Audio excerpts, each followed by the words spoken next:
సాయినాథాయ నమః. శ్రీ సాయి సచ్చరిత్రము 2వ రోజు పారాయణం. శుక్రవారం 8వ అధ్యాయం. మానవ జన్మ యొక్క ప్రాముఖ్యం. ఈ అద్భుత విశ్వమందు భగవంతుడు కోటాను కోట్ల జీవులను సృష్టించి ఉన్నాడు. దేవ యక్ష గంధర్వాదులు, జంతు కీటకాదులు, మనుష్యులు మొదలగు వారిని సృష్టించాను. స్వర్గము, నరకము, భూమి, మహాసముద్రము, ఆకాశమునందు నివసించు జీవకోటి అంతయు సృష్టించాను. వీరిలో ఎవరి పుణ్యం ఎక్కువగునో వారు స్వర్గమునకు పోయి వారి పుణ్యఫలమును అనుభవించిన పిమ్మట త్రోసివేయబడుదురు. ఎవరి పాపం ఎక్కువగునో వారు నరకమునకు పోదురు. అచ్చట వారు పాపములకు తగినట్లు బాధలను పొందిదరు. పాపపుణ్యములు సమానమగునప్పుడు భూమిపై మానవులుగా జన్మించి మోక్ష సాధనమునకై అవకాశముగాంచెదరు.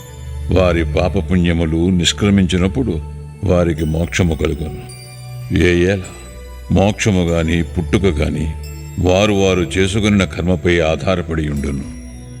మానవ శరీరము యొక్క ప్రత్యేక విలువ. జీవకోటి అంతటికి ఆహారము, నిద్ర, భయము, సంభోగము సామాన్యము. మానవునికి విగాక మరొక్క ప్రజ్ఞ గలదు, అది ఏ జ్ఞానం. దీని సహాయముననే మానవుడు భగవత్ సాక్షాత్కారమును పొందగలడు. ఇంకే జన్మ ఎందును దీనికి అవకాశము లేదు. ఈ కారణము చేతనే దేవతలు సైతము మానవ జన్మను ఈర్ష్యతో చూచెదరు. వారు కూడా భూమిపై మానవ జన్మమెత్తి మోక్షమును సాధించవలనని కోరెదరు. కొంతమంది మానవ జన్మము చాలా నీచమైనదనియు, చీము, రక్తము, మలములతో నిండియుండుననియు, తుదకు శిథిలమై రోగమునకు, మరణమునకు కారణమగుననియూ నందురు.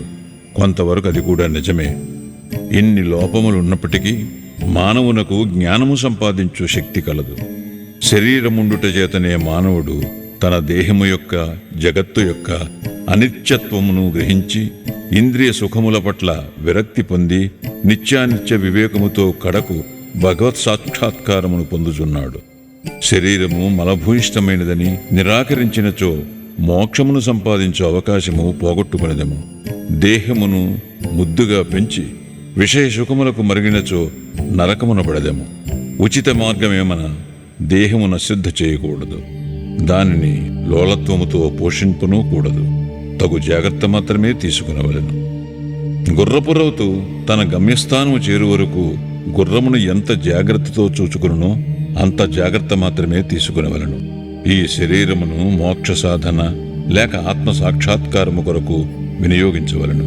ఇదియే జీవుని పరమావధి అయి ఉండవలను. భగవంతుడు అనేక జీవులను సృష్టించినప్పటికీ అతనికి సంతుష్టి కలుగలేదట. ఎందుకనగా భగవంతుని శక్తిని అవేవియూ గ్రహించలేకపోయినవి. అందుచేత భగవంతుడు ప్రత్యేకముగా మానవుని సృష్టించాను. వానికి జ్ఞానమనే ప్రత్యేక శక్తినిచ్చాను. మానవుడు భగవంతుని లీలలను, అద్భుత కార్యములను, సేమూషి విజ్ఞానములను చూచి పరవశముందినప్పుడు భగవంతుడు మిక్కిలి సంతుష్టి చెంది ఆనందించును. అందుచే మానవ జన్మ లభించుట గొప్ప అదృష్టము. బ్రాహ్మణ జన్మ పొందుట అందులోనూ శ్రేష్టము. అన్నిటికంటే గొప్పది సాయిబాబా చరణారవిందములపై సర్వస్వ శరణాగతి చేయున అవకాశము కలుగుట. మానవుని విద్యుక్త ధర్మము. మానవ జన్మ విలువైనదనియు దానికి ఎప్పటికైనను మరణము అనివార్యమనియు గ్రహించి మానవుడెల్లప్పుడూ జాగరూకుడై ఉండి జీవిత పరమావధిని సాధించుటకై యత్నించవలేను. ఏ మాత్రమును అశ్రద్ధగాని ఆలస్యమును గాని చేయరాదు. త్వరలో దానిని సంపాదించుటకు యత్నించవలను. భార్య చనిపోయిన వాడు రెండవ భార్య కొరకెంత ఆతురతపడునో, తప్పిపోయిన యువరాజుకై చక్రవర్తి ఎంతగా వెతక యత్నించునో, అటులనే విసుగు విరామము లేక రాత్రింబవళ్లు కృషి చేసి ఆత్మ సాక్షాత్కారమును సంపాదించవలను. బద్ధకమును, అలసతను, కునుకుపాట్లను దూరమునర్చి అహోరాత్రములు ఆత్మయందే ధ్యానము నిలుపవలను. ఈ మాత్రము చేయలేనిచో మనము పశుప్రాయులమగుదుము. తక్షణ కర్తవ్యము. మన ధ్యేయము సత్వరము ఫలించు మార్గమేదనా వెంటనే భగవత్ సాక్షాత్కారము పొందిన సద్గురువు వద్దకేగుట. ఆధ్యాత్మికోపన్యాసములు ఎన్ని వినినప్పటికీ పొందనట్టిదియు, ఆధ్యాత్మిక గ్రంథములు ఎన్ని చదివినను తెలియనట్టిదియు నగు ఆత్మ సాక్షాత్కారము సద్గురువుల సాంగత్యముచే సులభముగా పొందవచ్చును. నక్షత్రములన్నీయూ కలిసి ఇవ్వలేని వెలుతురును సూర్యుడెట్టు ఇవ్వగలుగుచున్నాడో అట్లనే ఆధ్యాత్మికోపన్యాసములు గ్రంథములు ఇవ్వలేని జ్ఞానమును సద్గురువు విప్పి చెప్పగలడు.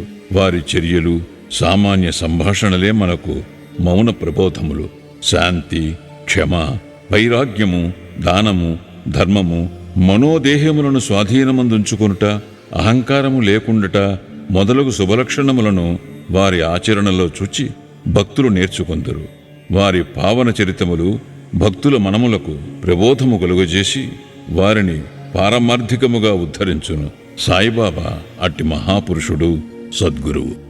బాబా సామాన్య ఫకీరు వలె సంచరించుచున్నప్పటికీ వారెప్పుడునూ ఆత్మానుసంధానమునందే నిమగ్నులగుచుండెరి. దైవభక్తి గల పవిత్ర హృదయులు వారికి సదా ప్రీతిపాత్రులు. వారు సుఖములకు ఉప్పొంగువారు కారు, కష్టముల వలన కృంగిపోవారు కారు. రాజైనను నిరుపేదైనను వారికి సమానమే. తమ దృష్టి మాత్రమున ముష్టివాణిని చక్రవర్తిని చేయగల శక్తి ఉన్నప్పటికీ బాబా ఇంటింటికి తిరిగి భిక్షనెత్తిడివారు. వారి భిక్ష ఎట్టిదో చూద్దాము. బాబా యొక్క భిక్షాటనము. షిరిడీ జనులు పుణ్యాత్ములు. ఎందుకనగా వారి ఇండ్ల ఎదుటనే గదా బాబా భిక్షుకుని వలె నిలచి, అమ్మా రొట్టె ముక్క పెట్టు అనచూ దానిని అందుకున్నట్టుకు చేయి సాచిడేవారు. చేత ఒక రేకు డబ్బా పట్టుకుని భుజానికి ఒక గుడ్డజోలె తగిలించుకుని భిక్షాటనకు పోయేవారు. బాబా కొన్ని ఇండ్లకు మాత్రమే భిక్షకు పోయేవారు. పులుసు, మజ్జిగ వంటి ద్రవ పదార్థములు, కూరలు మొదలగున్నవి రేకు డబ్బాలో పోసుకొనడేవారు. అన్నము, రొట్టెలు మొదలగునవి జోలులో వేయించుకునేవారు. బాబాకు రుచి అనున్నది లేదు. వారు జిహ్మను స్వాధీనమందించుకునేది కాన అన్ని పదార్థములను రేకు డబ్బాలోనూ జోలెలోనూ వేసుకునేవారు. అన్ని పదార్థములను ఒకేసారి కలిపివేసి భుజించి సంతుష్టి చెందేవారు. పదార్థములు రుచిని పాటించేవారు కాదు. వారి నాలుకకు రుచి అనున్నది లేనట్లే కనిపించుచుండెను. బాబా భిక్షకు ఒక పద్ధతి, కాలనియమము లేకుండెను. ఒక్కొక్క దినము కొన్ని ఇండ్ల వద్ద మాత్రమే భిక్ష చేసేవారు. ఒక్కొక్కసారి 12 సార్లు కూడా భిక్షకు వెళ్ళేవారు. భిక్షలో దొరికిన పదార్థములనన్నిటినీ ఒక మట్టి పాత్రలో వేసేవారు. దానిని కుక్కలు, పిల్లులు, కాకులు విచ్చలవిడిగా తినుచుండేవి. వాటిని తరిమేవారు కాదు. మసీదు తుడిచి శుభ్రము చేయు స్త్రీ 10-12 రొట్టె ముక్కలను నిరాటంకంపుగా తీసుకునిచుండేది. కుక్కలను, పిల్లులను కూడా కలలో సైతము అడ్డు పెట్టని వారు ఆకలితోనున్న పేదల ఆహారమునకు అడ్డు చెప్పుదురా? ఫకీరు పదవియే నిజమైన మహారాజు పదవి అని, అదే శాశ్వతమని, మామూలు సిరి సంపదలు క్షణభంగురాలని బాబా అనుచుండేవారు. ఆ పావన చిరతుని జీవితము వంటి జీవితమే కదా మిగుల ధన్యమైనది. మొదట షిరిడీ ప్రజలు బాబాను ఒక పిచ్చి ఫకీరుని భావించి అటులనే పిలిచెడేవారు. భోజనోపాధికై రొట్టెముక్కలకై గ్రామంలో భిక్షనెత్తి పొట్టపోసుకనుడు పేద ఫకీరన్నా ఎవరికైనా గౌరవము ఏమియుండును. కానీ ఈ ఫకీరు పరమ విశాల హృదయుడు, ఉదారుడు, ధనాపేక్ష లేశమాత్రము లేని నిరాసక్తుడు. బాహ్య దృష్టికి వారు చెంచులునిగను స్థిరత్వము లేని వారిగాను కనిపించునను లోన వారు స్థిరచిత్తులు. వారి చర్యలు అంతుబట్టనివి. ఆ కుగ్రామములో కూడా బాబాను ఒక గొప్ప మహాత్మునిగా గుర్తించి సేవించిన ధన్యజీవులు కొంతమంది గలరు. అట్టి వారిలో నొకరి వృత్తాంతం ఇక్కడ చెప్పబోచున్నాను. బాయిజాబాయి యొక్క ఎనలేని సేవ. తాత్యాకోతే పాటిల్ తల్లి పేరు బాయిజాబాయి. ఆమె ప్రతిరోజు మధ్యాహ్నము తలపై ఒక గంపలో రొట్టె, కూర పెట్టుకొని సమీపమందు ఉన్న చిట్టడివిలో ముండ్లు పొదలు లెక్క చేయక క్రోసుల కొద్దీ దూరము నడిచి ఆత్మధ్యానములో నిశ్చలముగా ఎక్కడో కూర్చునియున్న బాబాను వెతికి పట్టుకొని భోజనము పెట్టుచుండెను. బాబాకు సాష్టాంగ నమస్కారము చేసి వారి ఎదుట విస్తరొకటి వేసి తాను తెచ్చిన రొట్టె, కూర మొదలగు భోజన పదార్థములను వడ్డించి కొసరి వాటిని బాబాచే తినిపించుచుండెను. ఆమె భక్తి విశ్వాసములు అద్భుతమైనవి. ఎనలేని ఆమె సేవను బాబా చివరి వరకు మరువలేదు. ఆమె సేవకు తగినట్లు ఆమె పుత్రుడగు తాత్యాపాటీలను ఎంతో ఆదరించి ఉద్ధరించెను. ఆ తల్లి కొడుకులకు బాబా సాక్షాత్ భగవంతుడనే విశ్వాసముండెను. కొన్ని సంవత్సరముల తదుపరి బాబా అడవులకు పోవటం మాని మసీదులోనే కూర్చుండి భోజనము చేయసాగిరి. అప్పటి నుంచి పొలములో తిరిగి బాబాను వెతికి పట్టుకున్న శ్రమ బాయిజాబాయికి తప్పినది. 3 పడక స్థలములు. ఎవరి హృదయమందు సదా వాసుదేవుడు నివసించుచుండును అట్టి మహాత్ములు ధన్యులు. అట్టి మహాత్ముల సాంగత్యము లభించిన భక్తులు గొప్ప అదృష్టవంతులు. తాత్యా కోతే పాటిల్, మహల్సాపతి ఇద్దరూ అట్టి అదృష్టశాలురు. బాబా వారిరువురిని సమానముగా ప్రేమించుడివారు. బాబా వీరిరువురితో కలిసి మసీదులో తమ తలలను తూర్పు, పడమర, ఉత్తరముల వైపు చేసి మధ్యలో ఒకరి కాళ్ళు ఒకరికి తగులునట్లు పండుకునడివారు. పక్కలు పరుచుకొని వానిపై చతికిలపడి సగము రేయి వరకు ఏవేవో సంగతులు ముచ్చటించుకునేవారు. అందులోనెవరికైనా నిద్ర వచ్చుచున్నట్లు కనిపించినా తక్కిన వారు వారిని మేల్కొల్పుచుండిరి. తాత్యా పడుకుని గుర్రు పెట్టినచో బాబా వానిని ఇటునటు ఊపి వాని శిరస్సును గట్టిగా నొక్కుచుండెను. బాబా ఒక్కొక్కసారి మహల్సాపతిని అక్కున చేర్చుకుని అతని కాళ్ళు నొక్కి వీపు తోమిడేవారు.